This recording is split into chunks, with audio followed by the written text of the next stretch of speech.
حضرت ابراہیم علیہ السلام کو جانور، بکریاں، کھیتی کا سامان اور بہت کچھ دیا تھا۔ حضرت ابراہیم علیہ السلام کے دل میں یہ خیال آیا کہ خدا کا ہم پر بہت کرم ہے، اس نے ہمیں دنیا اور آخرت کی نعمت بخشی ہے۔ اگر وہ اپنی رحمت سے مجھے ایک بیٹا عنایت کرے تو وہ نبوت اور رسالت کے کاموں میں ہمارا وارث ہوگا۔ اللہ تبارک تعالیٰ نے ان کی یہ نیک خواہش پوری کی اور انہیں حضرت ہاجرہ کے پیٹ سے ایک لڑکا عنایت فرمایا۔ باپ کا دل باغ باغ ہو گیا۔ حضرت ابراہیم علیہ السلام کے منہ سے نکلا، الحمدللہ الذی والحبل علی الکبریاء اسماعیل۔ اس خدا کا شکر ہے جس نے ہمیں بڑھاپے میں اسماعیل دیا۔ اس طرح حضرت ابراہیم علیہ السلام نے خدا کا شکر ادا کیا۔ بڑھاپے کی اولاد بہت پیاری ہوتی ہے۔ حضرت ابراہیم حضرت اسماعیل سے بہت محبت کرتے تھے۔ حکم الہی پہنچا، اے ابراہیم، ماں بیٹے کو بیابان میں چھوڑ اور کسی کا خوف نہ کر۔ حضرت ابراہیم بے چین دل اور آنسوؤں سے بھری ہوئی آنکھیں لے کر مکہ کی طرف بڑھے۔ مکہ کے قریب ایک میدان میں حضرت ہاجرہ اور حضرت اسماعیل کو چھوڑ کر گھر کی طرف بھاگ موڑ لی۔ بی بی ہاجرہ نے صبر کے ساتھ بچے کو گود میں لیا اور پریشان تھی، اور وہاں نہ آدم زاد۔ بی بی ہاجرہ نے رو کر کہا، آپ مجھے اور اس بچے کو بیابان میں کس کے سپرد کر رہے ہیں، اور کچھ کہتے بھی نہیں ہیں۔ حضرت ابراہیم علیہ السلام کا دل بھر آیا۔ آپ نے فرمایا، وہی خدا تمہاری حفاظت کرے گا جو سارے جہان کا نگہبان اور حفاظت کرنے والا ہے۔ حضرت ہاجرہ بولی، حسبی اللہ و توکلت علی اللہ، اللہ میرے لیے کافی ہے، میں نے اللہ ہی پر بھروسہ کیا۔ حضرت ابراہیم نے ملک شام کی راہ لی اور کچھ خرما اور ایک جھاگل پانی اسے دیا۔ ماں بیٹے کی طرف ایک نظر ڈال کر یہ دعا کی، ربنا انی اسکنت من ذریاتی بواد غیر جزا عند بیتک المحرم۔ یا رب، میں نے ایک گھاٹی جو تیری کھیتی کے لائق نہیں، اپنے اولاد کا ایک حصہ تیری عزت والے گھر کے سامنے بسا دیا ہے تاکہ وہ نماز قائم کرے، لیکن لوگوں کے دلوں کو ان کی طرف جھکا دے اور انہیں پیداوار کی روزی عطا کر۔ جب حضرت ہاجرہ کا پانی اور کھانا ختم ہو گیا تو وہ بہت دلخین ہوئی۔ بچے کی پیاس ان سے دیکھی نہ جاتی تھی۔ سمجھی کہ شاید آخری وقت آ گیا ہے، کوئی خدا کے فیصلے سے کہاں تک بھاگ سکتا ہے۔ وہ پانی کی تلاش میں دوڑ کر صفا پہاڑ پر پہنچی، ادھر ادھر نظر دوڑائی، لیکن کہیں پانی دکھائی نہ دیا اور کوئی آدمی بھی نظر نہ آیا جس سے وہ پانی طلب کرتی۔ پھر وہ وہاں سے دوڑ کر مروہ کے پہاڑ پر آئیں اور الاتش پیاس پیاس کہہ کر خدا کی بارگاہ میں فریاد کی، لیکن کہیں پانی کا نشان نہ ملا۔ پیاسے بچے کا خیال آیا تو وہ اس کے پاس پہنچی اور اسے چھاتی سے لگایا، پھر بچے کو چھوڑ کر صفا مروہ کا چکر لگاتی۔ اسی طرح انہوں نے 7 چکر لگائے۔ آخر میں حضرت ہاجرہ نے بچے کو دیکھا کہ وہ زمین پر اپنی ایڑیاں مار رہے تھے۔ اللہ تبارک تعالیٰ نے بچے کے قدموں کے نیچے سے پانی کا ایک چشمہ جاری کر دیا۔ جب حضرت ہاجرہ نے پانی کا چشمہ دیکھا تو بولی، خدایا تیری مہربانیوں اور نعمتوں کا شکریہ۔ حضرت ہاجرہ نے چاہا کہ پانی سے چھاگل بھر لے۔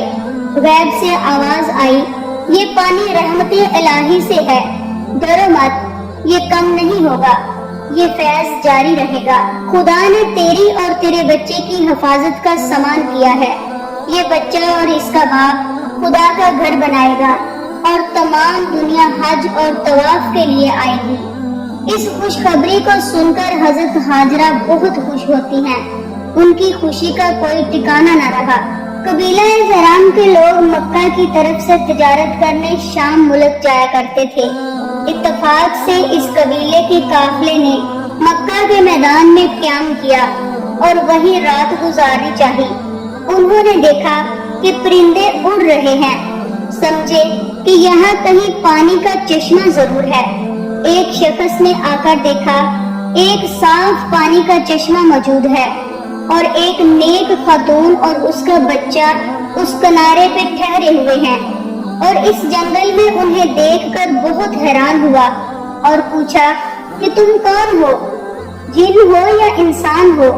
بی بی ہاجرہ نے فرمایا، خدا نے مجھے اپنے فضل سے یہ بچہ عنایت فرمایا ہے اور اس کے ہی فیض سے یہ چشمہ جاری ہوا ہے۔ اس نے جا کر قافلے والوں کو خوشخبری سنائی۔ قافلے کے سردار بی بی ہاجرہ کی خدمت میں حاضر ہوئے اور کہا کہ اگر حکم ہو تو ہماری قوم یہاں آ کر آباد ہو جائے، اس طرح آپ کی تنہائی بھی کم ہو جائے گی اور آپ خوش ہوں گی۔ حضرت ہاجرہ نے فرمایا، اگر میری سرپرستی قبول کرو تو جاؤ اور اپنے بال بچوں کو لے آؤ۔ ابھی تھوڑے ہی دن گزرے تھے کہ اس کی قوم اپنے بال بچوں اور جانوروں کے ساتھ حاضر ہوئی اور اسی چشمے کے پاس آباد ہو گئی۔ انہوں نے وہاں مکان بنائے اور حضرت اسماعیل کی پرورش کی ذمہ داری اپنے اوپر لے لی۔ اس طرح حضرت اسماعیل کی پرورش کا غیب سے انتظام ہوا۔ اسی قبیلے میں حضرت ابراہیم علیہ السلام کی پرورش ہوئی۔ حضرت ابراہیم علیہ السلام کو حضرت جبرائیل علیہ السلام نے سارے حالات کی خبر کر دی۔ حضرت ابراہیم علیہ السلام سال میں ایک بار یہاں آتے اور اپنے بال بچوں سے مل کر واپس چلے جاتے۔ جب حضرت اسماعیل کی عمر مبارک 15 سال کی ہوئی تو بی بی ہاجرہ کا انتقال ہو گیا اور انہیں حجر اسود کے پاس دفن کیا گیا۔ حضرت اسماعیل ماں کی جدائی سے غمگین ہوئے اور ان کا دل وہاں رہنے کو نہ کیا۔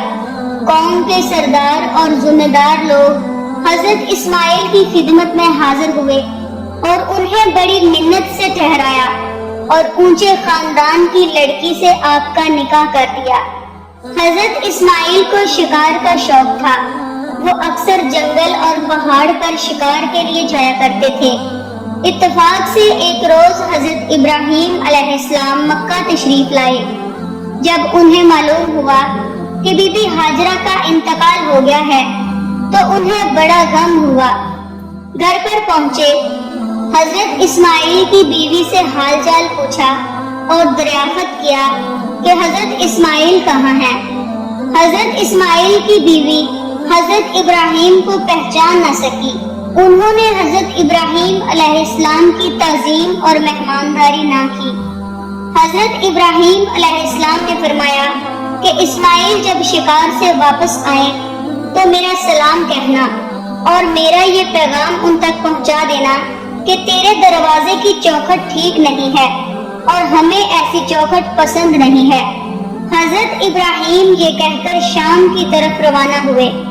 حضرت اسماعیل شام کو گھر آئے، بیوی نے ان سے سب حال بیان کیا اور حضرت ابراہیم علیہ السلام کا پیغام ان تک پہنچا دیا۔ حضرت اسماعیل نے فرمایا، گھر کی چوکھٹ تم ہی ہو مگر بے ادب اور بے سلیقہ ہو اور میرے بزرگ باپ کو پسند نہیں۔ ان کا اشارہ یہ ہے کہ میں تجھے طلاق دے دوں۔ حضرت اسماعیل نے اپنی بیوی سے الگ ہو کر ایک دوسری نیک خاتون سے نکاح کیا۔ حضرت ابراہیم جب دوسری بار مکہ تشریف لائے، اس نیک خاتون نے حضرت ابراہیم علیہ السلام کی بڑی تعظیم کی اور کہا، میرا شوہر شکار کے لیے باہر گیا ہے، لونڈی آپ کی خدمت میں حاضر ہے۔ جو روٹی تیار تھی حضرت ابراہیم علیہ السلام کی خدمت میں پیش کی اور جہاں تک بن سکا آپ کی خاطرداری کی۔ حضرت ابراہیم علیہ السلام نے اس کی بیوی کی خدمت اور خوبی دیکھ کر اسے نیک فعال سمجھا۔ چلتے وقت فرمایا، اسماعیل سے کہنا کہ تیرے گھر کا آستانہ بہت مناسب ہے اور ہماری طبیعت بہت خوش ہوئی۔ جب حضرت اسماعیل شکارگاہ سے گھر لوٹے اور اپنی بیوی سے ملے تو بیوی نے انہیں سارے حالات سنائے۔ حضرت اسماعیل نے فرمایا، اے خوش قسمت، وہ میرا باپ تھا اور اس کا اشارہ یہ ہے کہ اس آستانے کو قائم رکھوں اور تجھ کو اپنے سے جدا نہ کروں اور جہاں تک ہو سکے تیری ناز و پرواری اور غم کساری کروں۔ ویڈیو اگر اچھی لگے تو لائک ہمارا حق ہے۔ آپ سے دل سے گزارش ہے کہ جاتے جاتے اس ویڈیو کو لائک ضرور کر کے جائیے گا۔ ہمارے چینل پر اس طرح کی اسلامک ویڈیوز ڈیلی اپلوڈ کی جاتی ہیں۔ مزید اسلامک ویڈیوز دیکھنے کے لیے ہمارے چینل کو بھی سبسکرائب کر لیں۔ شکریہ۔